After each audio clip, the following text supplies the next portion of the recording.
The early start to the breeding season for the endangered helmeted honeyeater has raised hopes the season may just be a bumper one. With only about 80 of the birds left in the wild, the captive breeding program at Victoria's Healesville Sanctuary is key to maintaining a viable population. Our reporter Tony Nichols, he's headed out to the Healesville Sanctuary and he joins us now. Tony, good morning.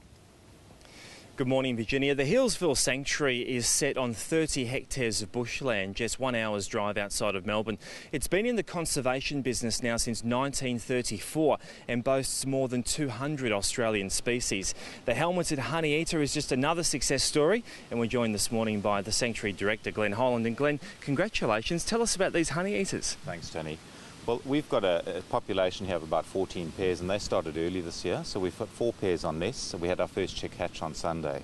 And the exciting thing is that for them to start so early in the season, there could potentially be up to 3 clutches per pair. So for a species that there are only 50 to 70 birds left in the wild at any one time over the last couple of years, they're critically endangered, and it could be a bumper season. And Glenn, how challenging is it to get these birds to become romantic with each other and start families? It's pretty difficult. You never quite know, even though the climate may look correct, the right amount of cobwebs have been provided and everything else that stimulates these birds. At times they can just sit and look at each other and the romance doesn't happen. So it looks good this season. What's driven them to the edge of extinction?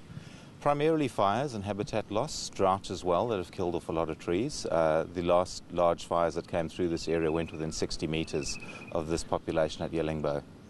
And what resources do you dedicate here to helping this species and others?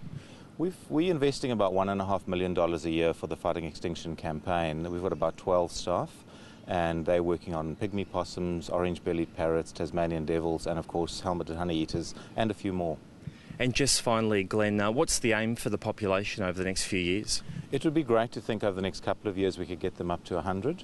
There are a lot of people working on the Yellingbo Reserve and trying to grow the area itself by planting, etc.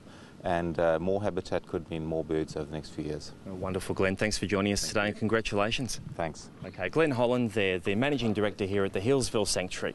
Terrific. Tony Nichols at Healesville, thank you very much.